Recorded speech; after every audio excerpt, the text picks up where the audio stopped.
Welcome back to the Inside Pack Sports YouTube channel. And today we will be discussing NC State football. As you can tell by the headline, we're taking a look at some guys you may need to buy some stock in. We're going to talk about a couple on offense. We're going to talk about a couple on defense.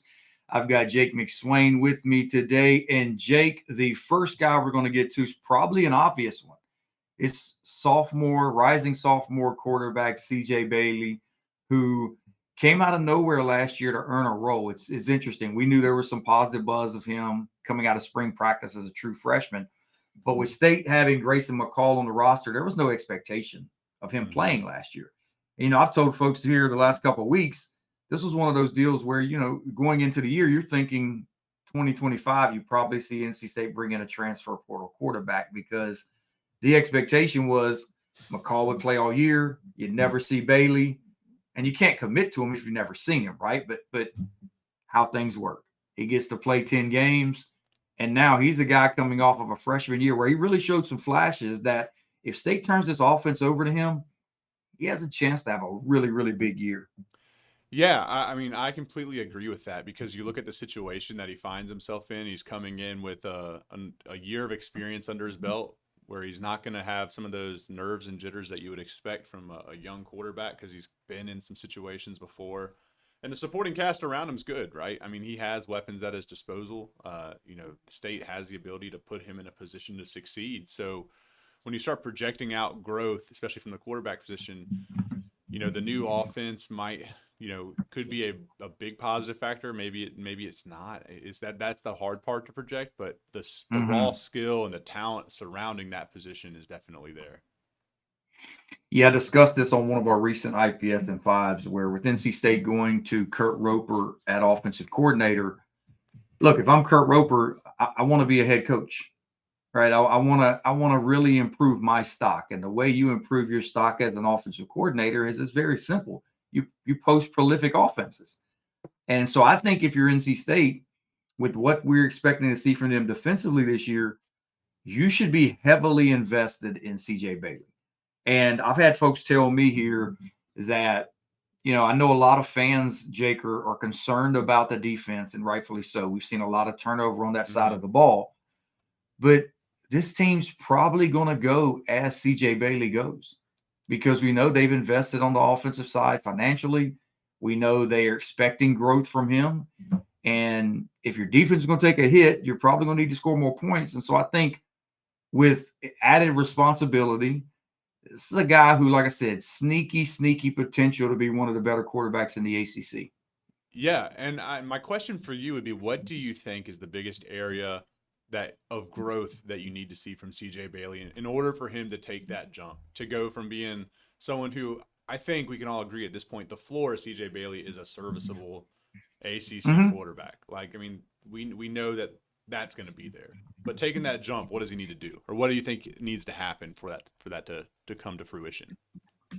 Well, I think, and some of it's just naturally playing more, but I think his decision making has to continue to improve and taking care of the football. He had 10 interceptions last year in 302 attempts, right? And I mean, that's a number that I think you want to see him really kind of improve on.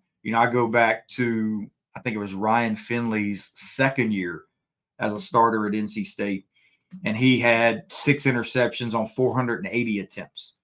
So now again, you're comparing him to Ryan Finley, but it's that level of taking care of the football that I think if you're NC State and you're expecting to be in some shootouts, those are possessions you can't lose.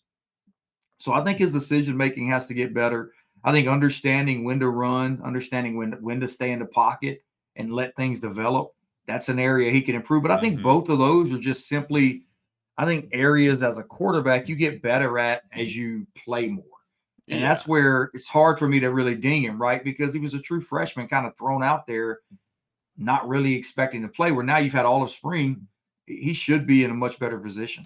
Yeah, and you've had so much time to plan your offense around CJ Bailey and to really understand how you're going to attack throughout the year with CJ Bailey as your quarterback versus having to do that on the fly and make those adjustments on a week-to-week basis, especially as we kind of flip-flop between Grayson McCall and the injuries and then CJ Bailey and then back to Grayson. that had to have thrown a wrench in not his development per se, but definitely in his ability to be prepared to operate himself in that offense. Well, I think CJ Bailey is the no-brainer here when we're talking about guys that buy stock in on NC State's roster. Another one you could argue is Hollywood Smothers, but I think there are a lot of people high on Hollywood, right? Rightfully so. I mean, the way he ended last year, I think you see people already expecting him to be a huge cog in NC State's offense, and he should. But another guy I'm going to, Jake, is at that same position, and it's redshirt freshman Duke Scott. You look at NC State's roster last year, they basically platooned 3 running backs. You had Jordan Waters, Kendrick Raphael, and Hollywood Smothers. Well, Jordan Waters graduated. Kendrick Raphael entered the transfer portal. That leaves Hollywood Smothers at a position where, frankly, since Eli Drinkwitz moved on, we've seen NC State regularly platoon at that running back position. I mean, you go to last year, they had 3 running backs average or total between 78 and 95 carries. Now, for me, Jake, that's not ideal. And I hope we see State look to feature Hollywood Smothers more. But even if you do feature him more, you're going to still have plenty of opportunity for Duke Scott to have a big role here. And this is a guy who is built physically to carry a heavy workload. And then we're not even factoring in, again, knock on wood, we'll hope this doesn't happen. But what if there's an injury to Hollywood Smothers? He battled injuries a little bit last year. Now you're opening up an even bigger role. So if you're talking about a guy who maybe we're not talking about right now at NC State, where we get to November and he's being asked to play a big role, Duke Scott might be the top guy on this list for me. Yeah, I really agree with you. And I think it's funny when we're using this analogy of guys to buy stock in. It's like for NC State's offense, Hollywood Smothers is the Amazon stocks of the world, like the Apple, the known commodity, the ones that you want to have stock in because like that's things that are growing. But Duke Scott's kind of that borderline unknown. Like he has some hype, some draft, some kind of incoming prospect hype, but he has the ability where he's going to be able to like overplay that value throughout the year, especially as you've talked about how NC State's utilized multiple running backs. Like that's the trend, right? Like at least 2 guys are going to get reps. And we've seen it work really well, you know, back when I'm blanking on who was sharing the backfield with Matt Days when it was just really humming that one year. Shadrach, Naheem, you had Jalen Samuels. Yeah. So we've seen it work really well, but we've also seen it to where, to your point, it gets too muddled, and you don't really have a guy that's getting those looks, right? So for me, it's like this is a type of situation where their skill sets complement each other pretty well, in addition to just having multiple guys getting opportunities. So it's like you could have a defined role for him, and he could be someone that kind of explodes, and we're coming in the next year talking about, man, we have a lot of talent in that position group. So it makes all the sense in the world for me, and I think the opportunity is going to be there. So if you haven't been paying attention to the name Duke Scott, like now is probably the time, per like the point of this episode here, to really start committing the name to memory and start getting used to him doing things.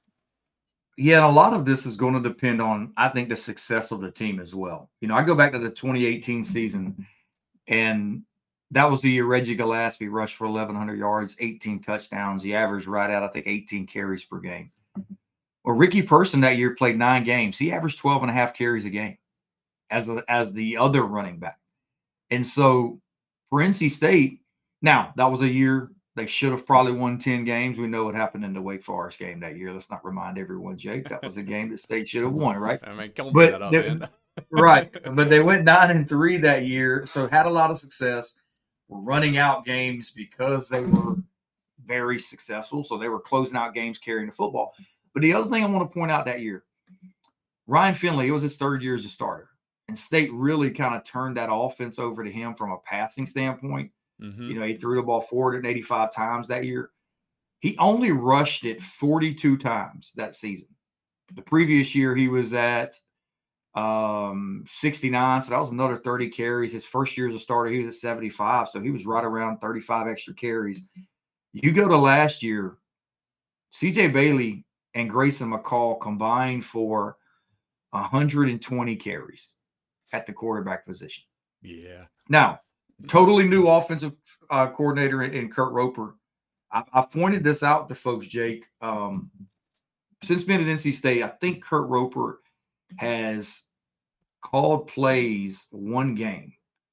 And I don't know if you know this, but that game was the 2022 bowl game against Maryland, where NC State had, I think Tim Beck had left for Coastal Carolina, so they'd already hired a Nye, but he didn't take over, so they let Roper call plays that game. I thought it was interesting going back and looking at the distribution sheet from that game. Ben Finley in that game was a starting quarterback. He threw the ball 48 times in a game that State lost 16-12. So this was a game that was close, low scoring. He threw the ball 48 times. Guess how many carries he had that game? Because carries include sacks as well. 8, 6, 0. Oh, I would have he had 0 carries in that game. Now, again, he's not the runner that you would think C.J. Bailey is, but I think you're probably with me. C.J. Bailey's not a guy I would call just a true runner. Like, you don't have to run him. Like, he's better, I think, as a thrower right now than a runner. So I'm interested under Roper. Do you see State scale back the usage of the quarterback in the run game, which would open up additional carries? And so now we're talking about, well, how can Hollywood Smothers be really good, but you still have a big role for Duke Scott? This is a way, like, again, potential. There's a potential there for him to still be able to have a big role, even if Hollywood is what folks think he's going to be. Yeah, I 100% agree on the running C.J. Bailey side of things. Like, I think you'll still see that to a degree, just because he likes to improvise, get out of the pocket, and in order to get some of those throws off, you have to take off sometimes, because that's what causes the threat, right? So it'll be there to an extent, but if you can dial it back and be smart with it, like, and I'm going to preface this, I'm not saying C.J. Bailey is Patrick Mahomes, but when you watch Patrick Mahomes, like, same kind of thing, not a runner, but he rips off the occasional 20-yard run just because he'll take what's there. And I think that's kind of what you're looking for out of C.J. Bailey. Is like, get out of the pocket. If they don't commit and you can get a 20-yard run out of it, do it. If not, let's not, and let's save some of these attempts for true running threats. And that's to your point where a guy like Duke Scott can maybe find those few extra carries a game that can give him the impact we think he can have. Let's transition to another position where we feel like there's some guys who you could potentially buy some stock in. It's wide receiver.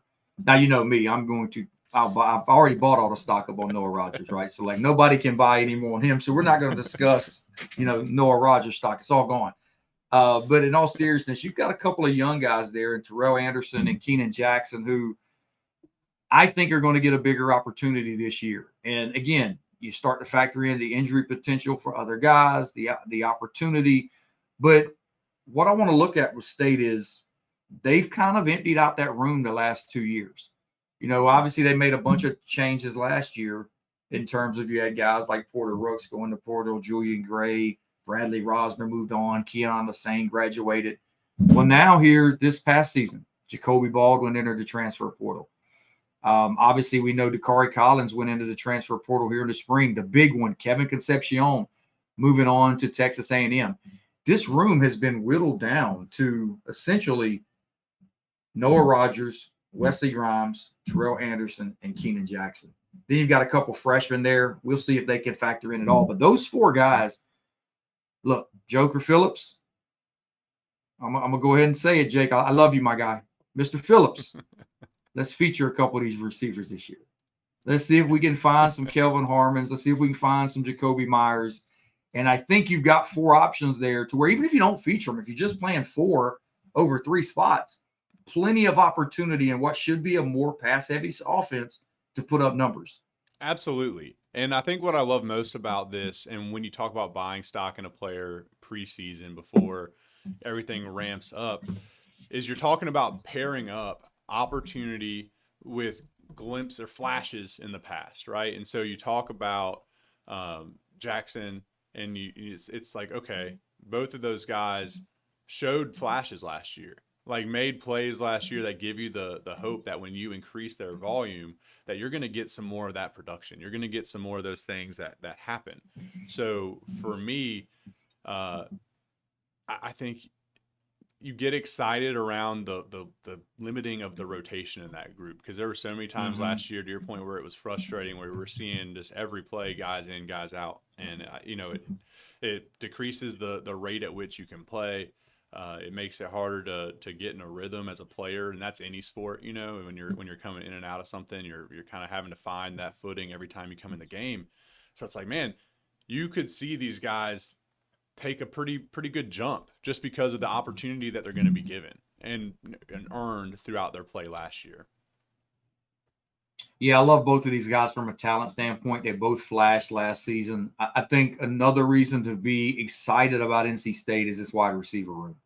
And the hope is if they can kind of turn this offense over to be more aggressive, they have the potential to go out and really, I think, exceed expectations, because, Jay, we've talked about it. There's not a ton of positive optimism right now, it feels like, around the football program. It feels a little stale, a little stagnant.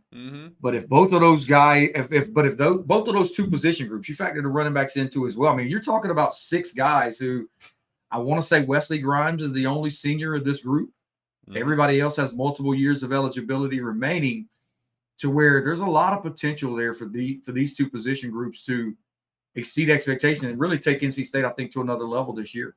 Agreed. And that's my biggest thing, is when we talk about the optimism around NC State football, it is so firmly rooted in this offense and the pieces that you have in their relative age compared to what's out there. So for me, I'm looking at it, I'm like, I feel like regardless of what the defense does, and we'll talk about that here in a second, like, this could be an explosive offense for NC State. Like, this could be a situation where NC State genuinely has a very fun offense to watch. And that week in and week out puts up a lot of yards and a lot of points. Now, what the defense does with that is another question. But, for my money, if I'm going to be a team that might be middle of the road, and I think they have the ceiling to be higher than that, and I'm not a pessimistic person around the football team right now, but I'd rather be middling and exciting to watch every week than middling and kind of 100% and duking it out. You know what I mean? Like, so I feel like that's a reason for optimism. Like, that you should be like happy about that, regardless of your overall projection of the team. Like, let's put up an exciting brand of football. I think, look, there's an entertainment element to this sport. We can take one of these on that alone, right? Like all sports, it's still, at the end of the day, there's entertainment to it. I talk about it on the basketball side. Look, I give full credit to Virginia for winning all those years under Tony Bennett. Here, clapping for him, Jake. Congratulations. I'm glad I'm not a Virginia fan, and I didn't have to watch all that for those years, right? Like, again, I love winning as a Virginia fan, but there's still an entertainment element to all of these sports, and I'm with you. I think offensively it sells. And so I think for State, you've got a lot of guys there at the skill positions who you feel like can have a big year. Let's move it over to the defensive side. I got a couple of guys for you on the defensive side. One of them has yet to, I believe, participate in a practice here at NC State, an official practice, and it's Keon Sloan, a transfer from Utah State, player who came in out of the transfer portal in the spring, played his first, like I said, played at Utah State last year, was really good. I mean, it's a guy who, honestly, I'm kind of surprised that NC State was able to get him at the point they were in the process because of the amount of success he had at Utah State. I mean, we're talking about a guy who in 12 games had 7.5 sacks. And we know for NC State, they've lacked that. I mean, they need that. They had 10 tackles for loss.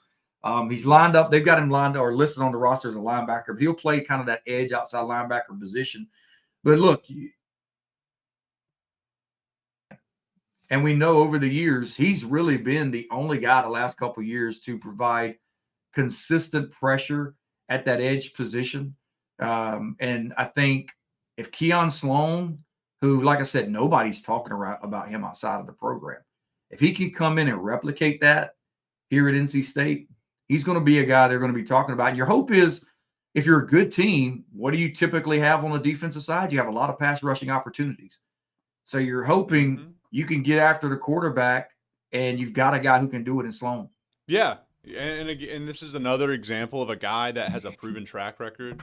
Like he's coming from the Mountain West. Like that's not a like poverty conference, right? I mean, like Hmm. there's talent there, on a week to week basis. He's put up the numbers, and he's coming into a situation where NC State's looking to replace a lot of sources of pressure.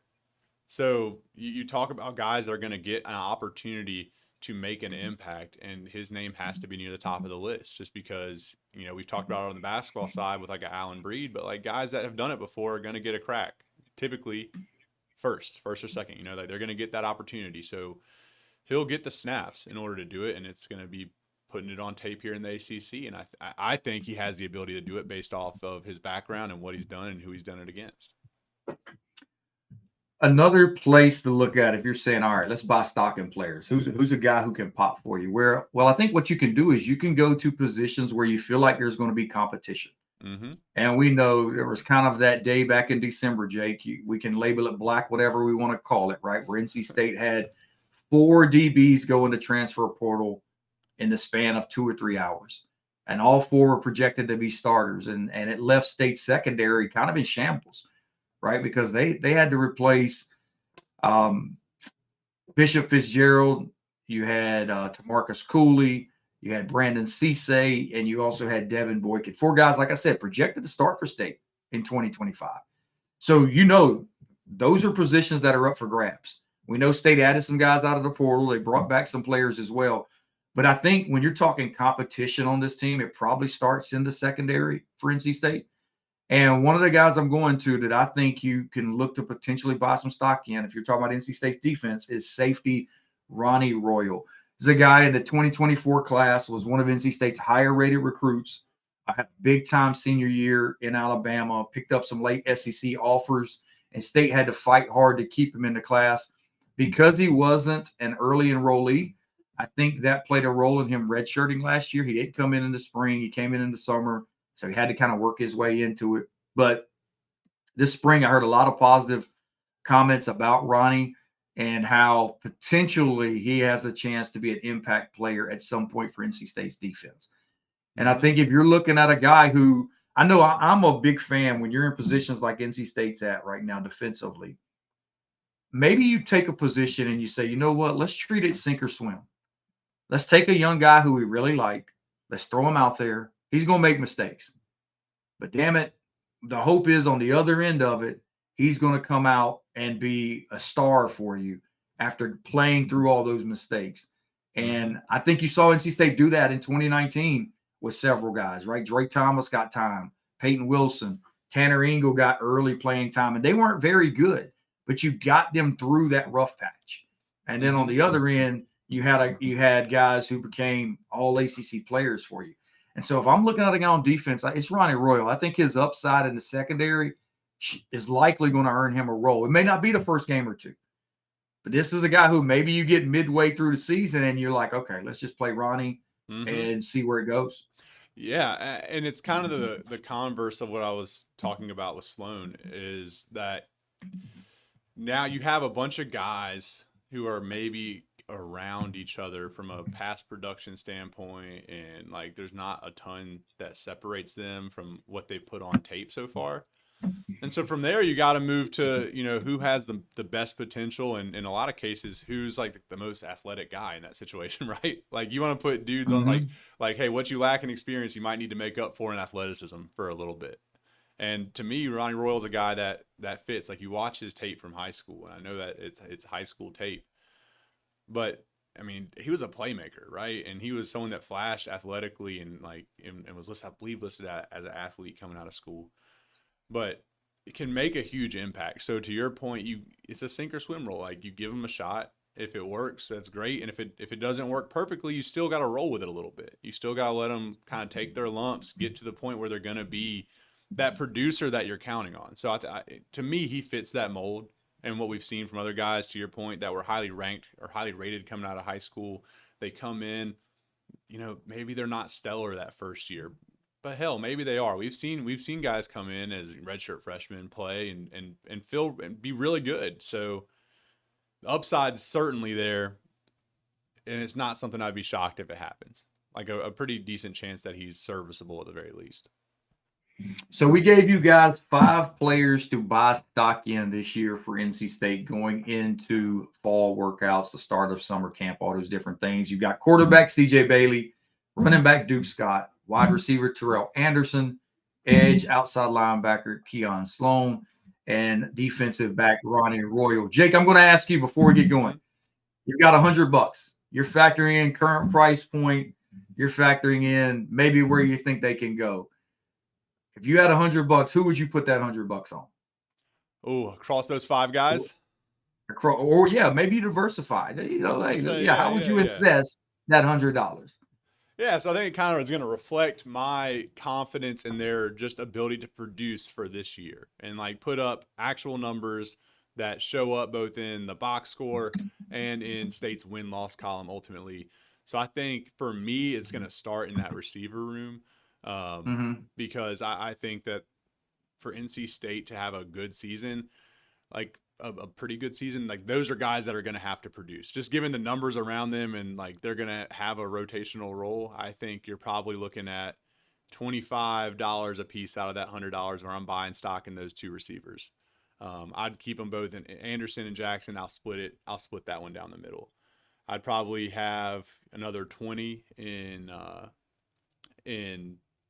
Duke Scott because I think that he's someone that like he contributes to more of the upside of NC State season. Like if he's good and he has a good year and Smothers also has a good year, that means NC State's offense was clicking at points and it is doing well.